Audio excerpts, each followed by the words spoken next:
the late 1930s, as Europe braced for conflict, the French Navy sought a modern dive bomber to bolster its carrier-based aviation.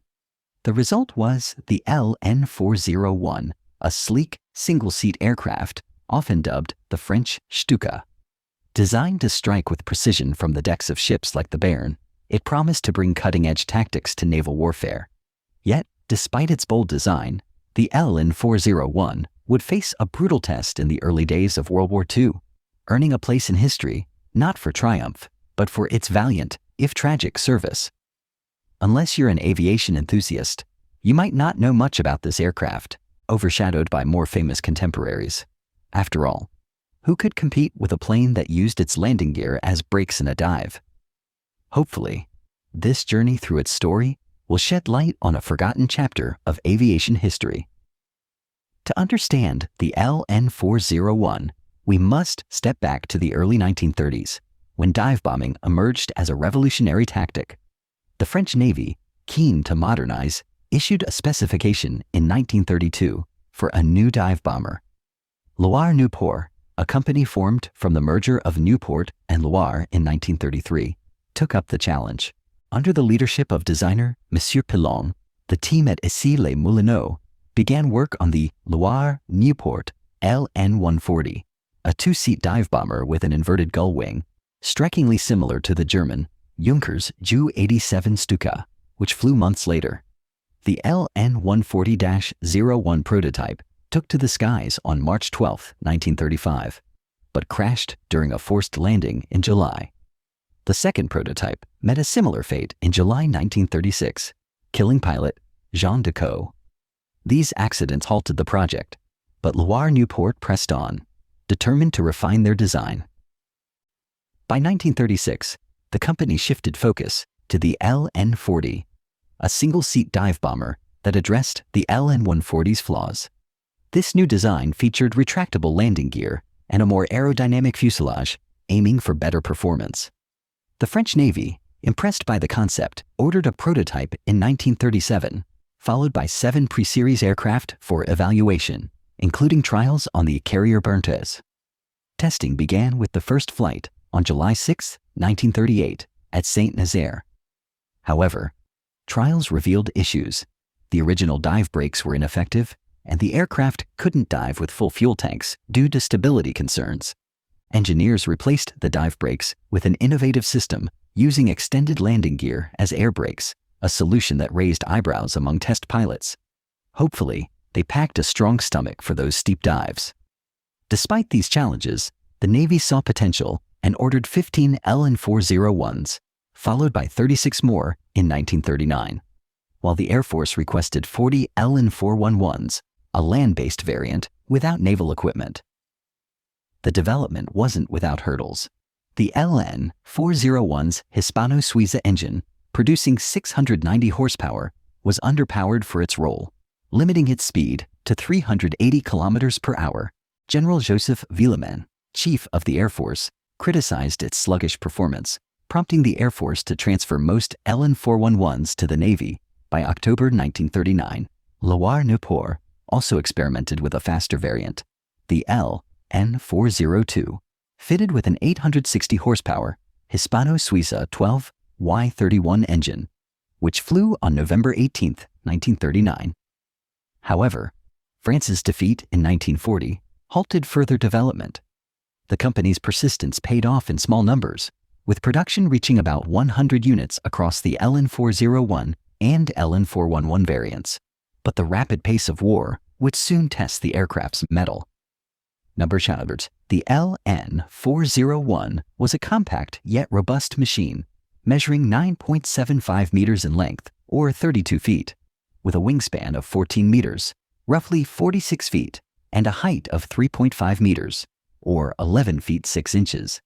Its empty weight was 2,243 kilograms, about 4,945 pounds, and its maximum takeoff weight reached 2,835 kilograms, or 6,250 pounds. Constructed entirely of metal, it featured a low-mounted inverted gull wing, a design choice that improved pilot visibility and allowed a shorter landing gear while accommodating a larger propeller. This wing, spanning 24.75 square meters, or 266.4 square feet, gave the aircraft its distinctive silhouette, reminiscent of a bird poised to dive. 3. Power came from a Hispano-Suiza 12X CRS V12 engine, delivering 690 horsepower at 4,000 meters, or 13,000 feet. This drove a 3-blade propeller, pushing the LN.401 to a maximum speed of 380 kilometers per hour, or 236 miles per hour, with a cruising speed of 299 kilometers per hour, or 186 miles per hour.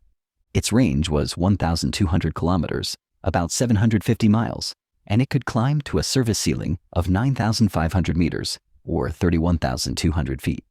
For a dive bomber, these figures were respectable, but lagged behind German counterparts like the Stuka, which boasted better speed and protection. The aircraft's armament was formidable for its size. A single 20mm Hispano-Suiza HS-404 cannon fired through the propeller hub, providing a powerful punch against ground targets. Two 7.5mm Darnum machine guns, each with 600 rounds, were mounted in the wings for strafing. For bombing, the LN.401 could carry one 225-kilogram bomb, equivalent to 496 pounds, or one 165-kilogram bomb, about 363 pounds, suspended under the fuselage on a fork, to avoid striking the propeller during release. Alternatively, it could carry 10 smaller 10-kilogram or 15-kilogram bombs for lighter targets.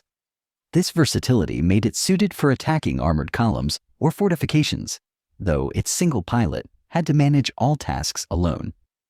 Talk about a one-man show. Imagine aiming, diving, and dodging flak without a co-pilot to share the load. A standout feature was its dive bombing system. After the original dive brakes failed, engineers devised a method where the landing gear extended to slow the aircraft during steep dives. A clever if unconventional solution. This system, combined with a bomb release fork, allowed precise attacks, though it demanded skill from pilots navigating the aircraft's quirks. The LN.401 also had a wing-folding mechanism for carrier storage, a nod to its intended role on the burn.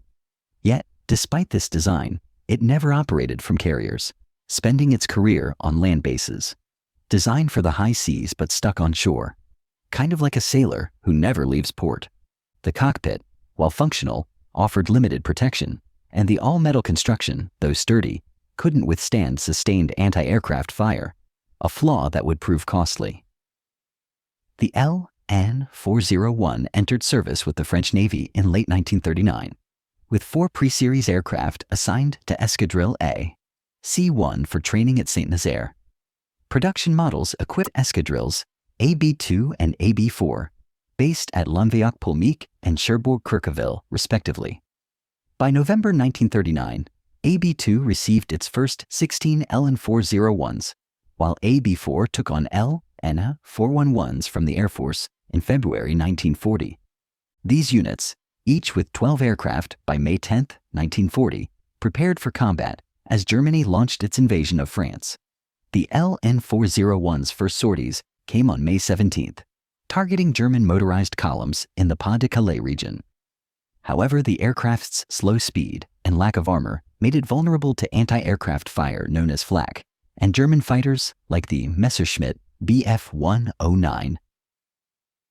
The most intense action occurred on May 19, 1940, when 20 LN.401s from AB2 and AB4 attacked German forces at Berlaymont, targeting elements of the 7th and 5th Panzer Divisions. The mission was catastrophic. 10 aircraft were shot down by flak, and 7 of the 10 survivors were so damaged they were grounded permanently. Facing such losses in a single day must have shaken the pilot's confidence. Imagine returning to base, knowing half your squadron didn't make it. The following day, May 20th, 3 LN.401s bombed the bridge at Origny-Saint-Benoît alongside 11 Vought 156Fs from Escadrille AB1. The faster Voughts were intercepted by German fighters, but the LN.401s slipped through, losing 1 aircraft and damaging another. This mission showed the aircraft's potential for precision, but underscored its fragility. By late May, The two escadrilles had lost 2/3 of their strength, with production unable to keep pace. Surviving aircraft retreated to Hyères in southern France by June 4th, where they took on new roles. Some conducted reconnaissance along the coast, while others escorted convoys against Italian forces after Italy entered the war on June 10th. On the night of June 17th to 18th, 13 LN.401s executed a daring raid on the port of Imperia, Italy, targeting Italian ships. The mission succeeded without losses, a rare bright spot in the aircraft's combat record. By June 25, 1940, the remaining L-401s and LN-411s were sent to Bonn, Algeria, and stored, effectively ending their frontline service. From the chaos of battle to a quiet storage hangar, quite the come-down for a plane built for action. After France's armistice with Germany in June 1940, the LN-401's story took a quieter turn. Under the Vichy regime, 24 LN-401s and LN-411s were assembled from spare parts at Châteauroux. Starting in March 1942, 12 were transferred to Hyères, where they were seized by German forces in November 1942. The rest, stored at Bizerte Karouba in Tunisia, were destroyed during Allied air raids in 1943. Loire-Nieuport attempted to revive the design with the LN-42, a prototype with a straight wing and a 1,100 horsepower Hispano-Suiza 12Y51 engine. It flew at Toussus-les-Nobles on August 24, 1945, but was scrapped in 1947 as obsolete, closing the book on the LN-40 family. The Loire-Nieuport LN-401's legacy is one of ambition tempered by adversity. Designed to rival the world's best dive bombers, it arrived at a time when France's military was ill-prepared for the German onslaught. Its innovative features, like the wing-folding system and landing gear dive brakes, showed French engineering's creativity, but its slow speed and vulnerability to flak limited its effectiveness. With only about 100 units built, including the LN-411, its impact was modest compared to iconic aircraft like the Stuka or the American Douglas SBD Dauntless. No LN-401 survive today, and their story is rarely told, overshadowed by more successful designs. Yet, their brief service offers a glimpse into the challenges of early World War II aviation, when courage often outpaced technology. If you're looking for a modern trace of the LN-401, you might find it in scale models, like those produced by Special Hobby, which capture its unique gull-wing shape for enthusiasts.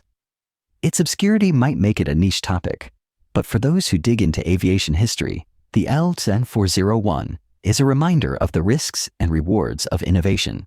So, next time you hear about the Stuka, spare a thought for its French cousin, which dove into battle with equal bravery, even if it didn't quite stick the landing.